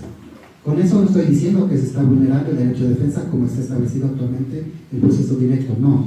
Para hacer y tener una concepción más garantista, de más tutela judicial efectiva, de más defensa, sí se podría establecer una reforma jurídica en torno a los plazos para la audiencia de juicio directo. Eso es lo que podría señalar en torno a los temas planteados. Muchísimas gracias, David. Ya para finalizar, obviamente, quisiéramos escuchar del doctor Mendoza aquellos procedimientos especiales de coexistencia dentro del procedimiento abreviado, así como lo elemental dentro de la teoría general de las impugnaciones o recursos de procedencia. Doctor. Gracias, doctor. Dentro del juicio directo, que es un procedimiento especial, cabe y se pueden practicar otro tipo de procedimiento especial, que es el juicio abreviado, ¿sí? Y también cabe dentro del juicio directo aplicar la salida alternativa de la conciliación. Es decir, que no todo procedimiento directo va a terminar con sentencia, porque dentro de esos 10 días que la ley nos establece para que la persona sea puesta ante el juez que va a resolver su situación jurídica, nosotros podemos plantear y presentar una conciliación que es totalmente viable, y dentro de los requisitos del Código Orgánico Integral Penal cabe en los delitos que son, no digo en todos los que son de juicio directo, pero me refiero puntualmente a los contra los delitos patrimoniales.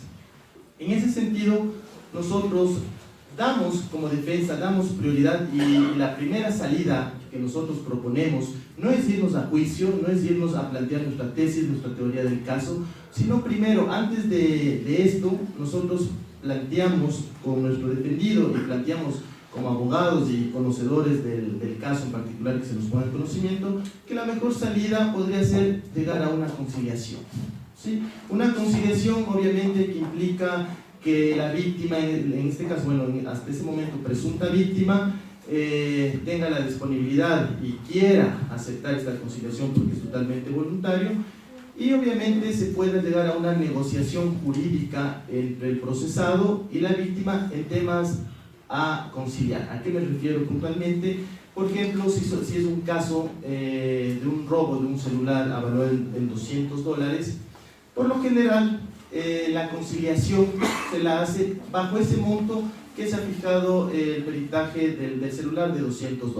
Sin embargo, la víctima tiene todo el derecho de pedir mucho más de esos $200 o menos de esos $200, y el procesado también, y la persona a la que le estamos defendiendo también puede decir: mire, yo no tengo para pagarle los 200, tengo para pagarle 100, y aquí vienen los principios que rigen la conciliación, que es el de flexibilidad de las partes. Y obviamente es dentro de los principios más importantes de la conciliación, es de la voluntariedad. Es decir, que si uno de las dos partes no quiere llegar a una conciliación, no se la puede obligar. Y obviamente el otro, dentro de los demás principios que tiene la conciliación, que para mí considero es más importante también, es el de flexibilidad, porque en base a ese nosotros podemos llegar a una negociación de acuerdo a en base a la conciliación que nosotros queramos plantear al juez. Y obviamente esta salida va a ser más beneficiosa para el procesado y para la víctima. Se han garantizado los derechos de las dos personas, y obviamente cada una de las personas ha obtenido de la justicia una respuesta. Eso en cuanto a la conciliación.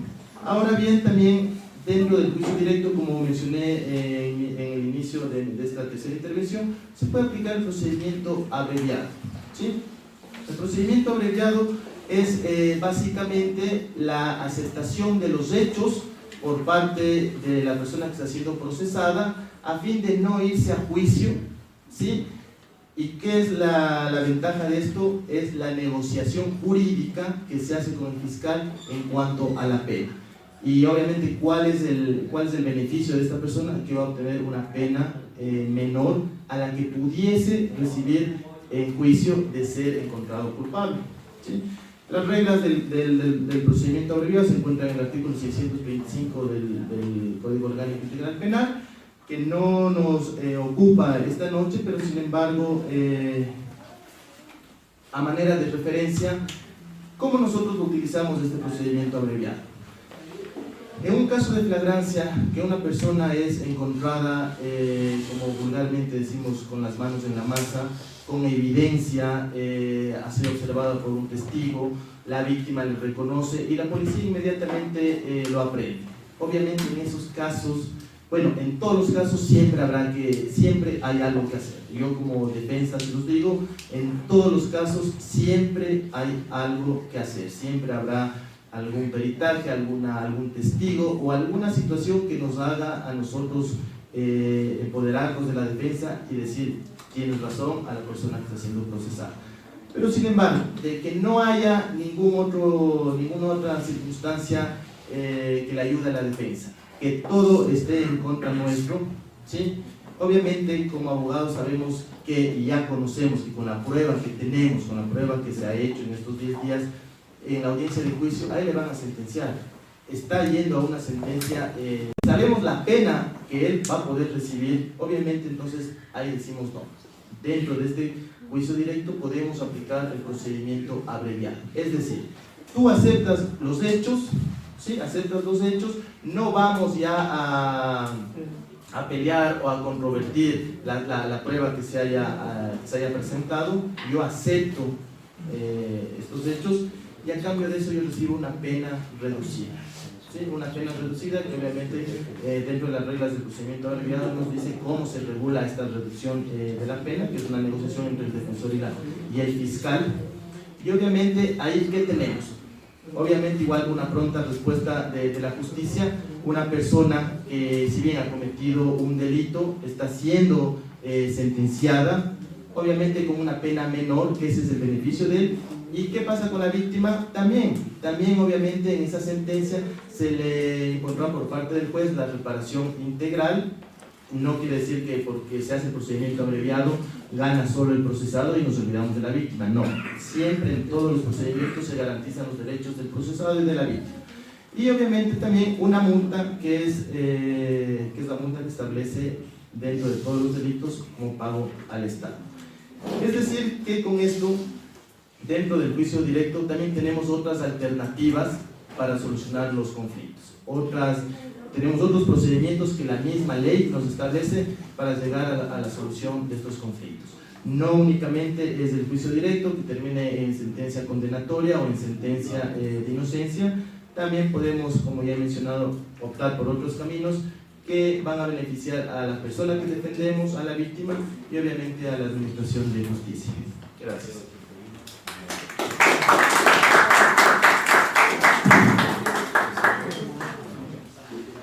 Bueno, en virtud de esas mismas características que ha señalado el doctor Mendoza y con la finalidad de cerrar, continuaremos con el ámbito de la coexistencia de regímenes especiales, así como la determinación, la teoría general de las impugnaciones y aquellos recursos de los cuales son susceptibles, que se había quedado pendiente en virtud de las experiencias del doctor Mendoza. Doctor Cacho. Gracias. Bueno, vuelvo al punto medular del tema, ¿no? Se debe establecer un balance entre garantismo y eficientismo del sistema penal. Entre el garantismo y la aplicación de los principios de eficacia, eficiencia, celeridad, economía procesal en materia penal. Y en virtud de este balance que en mi criterio existe en su gran mayoría, el procedimiento directo pueden suscitarse varios temas, varias cuestiones procesales. Primero, que el caso sea sometido a un proceso especial abreviado, siempre y cuando se cumplan los presupuestos del artículo 635 del COIP. En este punto hay que determinar estos requisitos. El primer requisito, que la pena por infracción sea inferior a los 10 años o hasta los 10 años. La mayoría de directos lo son, porque recordemos que uno de los requisitos del directo es que la pena sea de hasta 5 años. El segundo requisito es el ámbito de oportunidad de presentación de esta petición, que es desde la audiencia de formulación de cargos hasta la etapa de evaluación y preparatoria de juicio. Recordemos que el juicio directo concentra todas las etapas del proceso. Per se, la petición de proceso abreviado podrá ser presentada hasta la primera parte de la audiencia de juicio directo y sería viable en ese contexto. El tercer requisito se refiere a que la persona procesada acepte someterse al procedimiento abreviado en forma libre y voluntaria y admita en el mismo contexto el hecho que se le atribuye. El cuarto requisito determina que el defensor del procesado debe acreditar que su defendido ha prestado su consentimiento en forma libre y voluntaria sin violación a sus derechos constitucionales. La quinta regla refiere que la coexistencia de coprocesados no impide que todos o alguno de ellos se someta a este régimen especial, y la sexta regla refiere a que el juez no puede imponer una pena superior a la acordada o sugerida por fiscalía y acordada por la defensa. Esa es la esencia del proceso abreviado. Ahora debemos tomar en consideración que el artículo 636 del COIP determinaba que las partes acuerdan la calificación jurídica y la observación de atenuantes que puedan existir al hecho. Ojo, pues, la regla refiere a la existencia de atenuantes, no nos habla de agravantes. Entonces, para negociar el proceso abreviado, la pena en un proceso abreviado, analizamos las características del hecho, la calificación jurídica y la pena, tomando en cuenta las eventuales atenuantes que puedan existir, no tomar en cuenta las agravantes. La Corte Nacional de Justicia, en resolución 9/2018, hace unos 2 meses aproximadamente, emitimos una resolución aclarando el tema del proceso abreviado en torno a que la competencia para adopción y resolución de este proceso abreviado es el juez de garantías penales. ¿Por qué? Porque en varias partes del país, tribunales de garantías penales seguían aplicando este proceso abreviado, porque hay una regla en el Código Orgánico de la Función Judicial que les da esta competencia, regla que no guarda correspondencia con las reglas actuales del COIP. Y también se estableció un parámetro para la rebaja de la pena, que debe ser de la pena mínima rebajada hasta en 1/3. Ejemplo, en una pena de robo con fuerza en las cosas, la pena va de 3 a 5 años. La pena mínima son 3 años. El criterio de la Corte Nacional es que la pena podría bajarse hasta 1 año de privación de libertad. Esa es la regla que ha establecido, interpretativa que ha establecido la Corte Nacional para el proceso abreviado. Otra característica del proceso abreviado: necesariamente este procedimiento termina con sentencia condenatoria, a diferencia del procedimiento penal anterior, en donde había la probabilidad de una sentencia ratificatoria de inocencia. Otra característica del proceso abreviado es que el juez, como órgano jurisdiccional, tiene la potestad de aceptar o negar la petición. ¿Negar cuándo? Cuando exista vulneración de derechos de la persona procesada o de la víctima, o cuando no se cumplan los requisitos en la ley. Evidentemente, en la audiencia se hace el contradictorio respecto de esta petición. Es imprescindible la presencia del procesado para determinar a viva voz, de forma libre y voluntaria, su consentimiento para la adopción del proceso abreviado. Estas son las connotaciones especiales en las cuales puede terminar un caso sometido a proceso directo, como un proceso abreviado. Y de mi experiencia y de la casuística y de las estadísticas que he logrado obtener, la mayoría de casos sometidos a proceso directo terminan en procedimiento abreviado. Ustedes dirán, ¿por qué? Yo creo que la respuesta es un poco lógica. Una persona sometida al poder punitivo del Estado, en donde ya se calificó la flagrancia y de hecho es tan evidente, pues efectivamente pone cuesta arriba a la defensa, ¿verdad?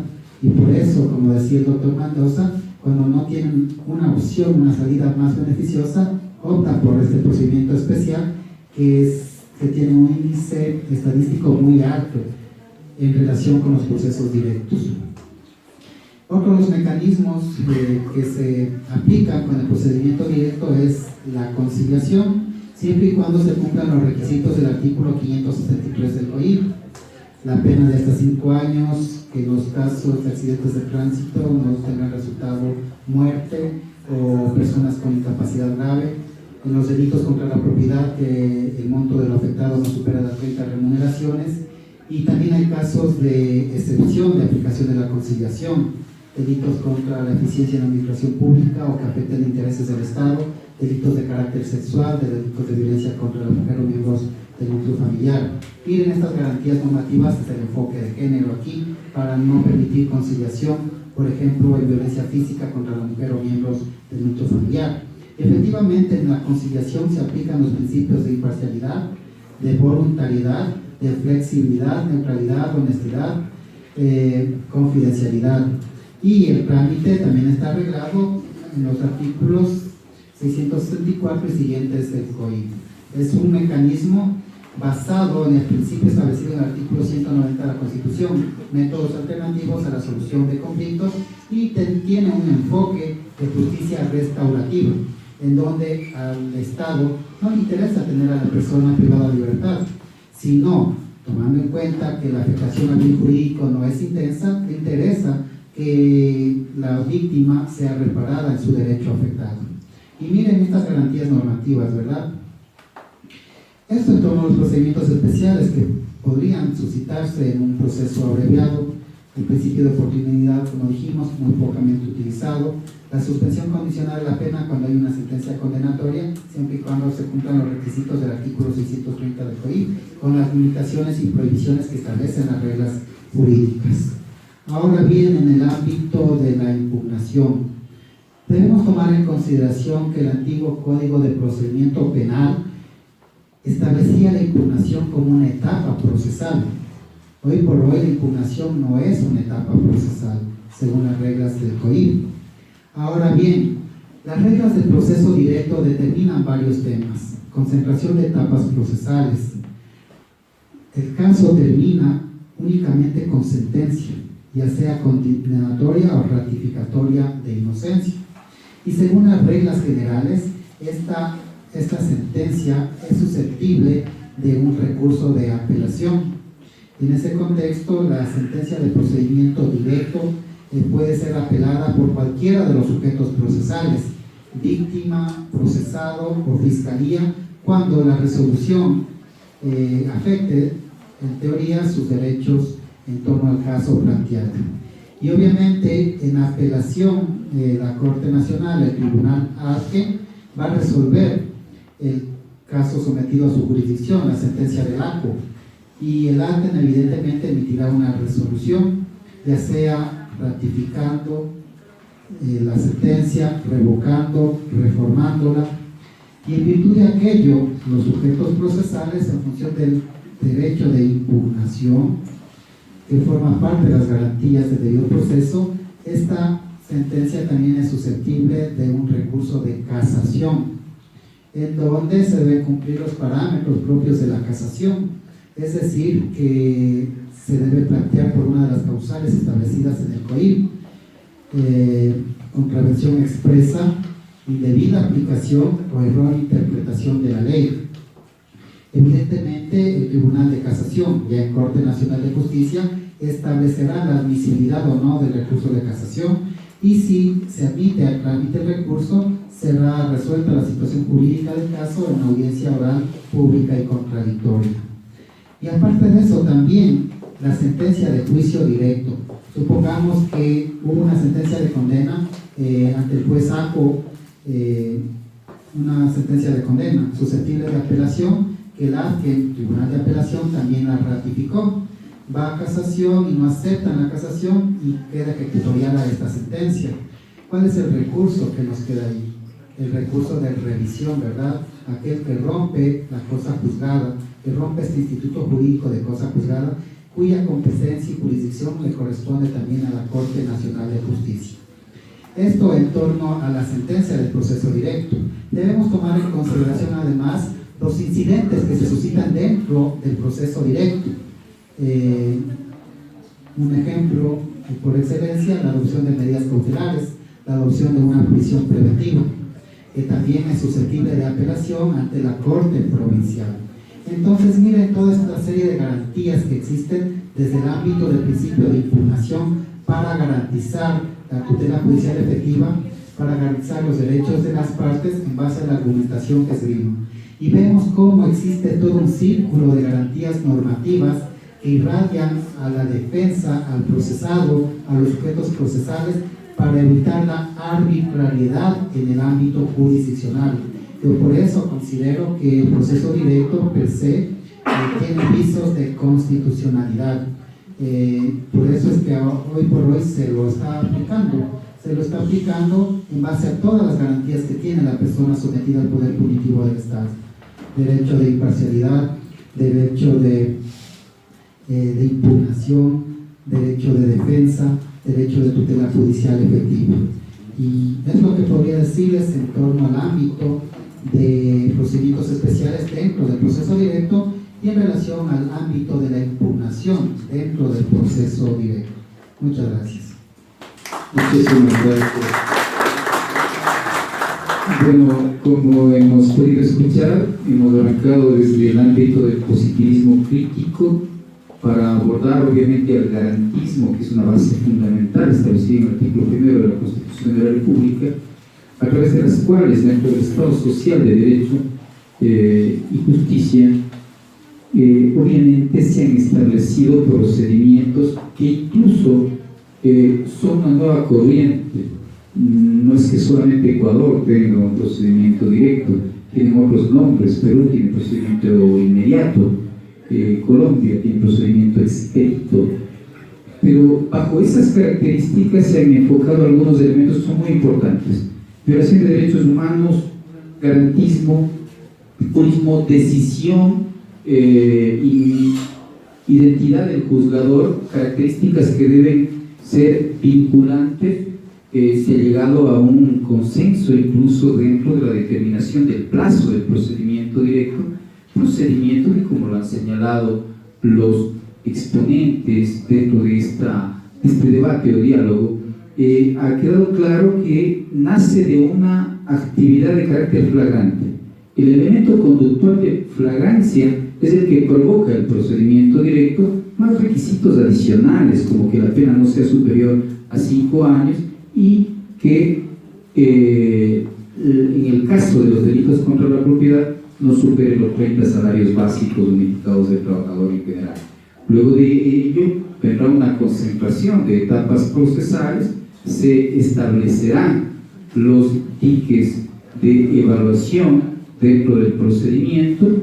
Posterior a esto se hará efectiva la prueba que nos llevará a determinar la existencia de la infracción, la responsabilidad y abarcar una posible culpabilidad, así como pueden haber un dictamen abstentivo cuya única resolución en el procedimiento directo es una sentencia, sin perjuicio de que sean aplicables otros regímenes especiales, como es el procedimiento abreviado, la conciliación y uno que tiene que ver con la ejecución de carácter punitivo, que es la suspensión condicional de la pena, que si bien no es un régimen especial, es un derecho al que puede acceder la persona cuando cumple ciertos requisitos establecidos y prescritos en el artículo 630 del Código Orgánico Integral Penal. Bajo esa perspectiva, de igual manera, se ha hecho referencia al principio de legalidad, de taxatividad y obviamente a la limitación que puede existir dentro del carácter probatorio. De ahí que la tutela judicial efectiva lo que busca es garantizar esos bienes jurídicos protegidos por el Estado, garantizando tanto los derechos de la víctima como del procesado. Se han llegado a estos puntos de acuerdo y obviamente con cada uno de los criterios de los exponentes. Se agradece a las personas que se han presentado para este foro, de manera específica al doctor Álvaro Román, que jurista muy conocido por todos, el doctor David Hacho, como juez de la Corte Nacional de Justicia, y obviamente al doctor Luis Mendoza como defensor público, con quien continuamente estamos en la discusión de este tipo de situaciones en los procedimientos directos. Sin embargo, llevamos una muy buena amistad, pese a que diga que los jueces son parcializados. Sin perjuicio de ello, este es un esfuerzo obviamente de la Universidad Metropolitana y de la Fundación Projusticia, con la finalidad de abordar una serie de temas. Este no será el último, me parece que en 15 o 20 días tenemos otro tema ya, en donde se tratará femicidio y situación de violencia de género, sobre el cual Projusticia se encarga ya de invitarlos cordialmente. Y como señalado, se les agradece por su presencia, igual a los compañeros.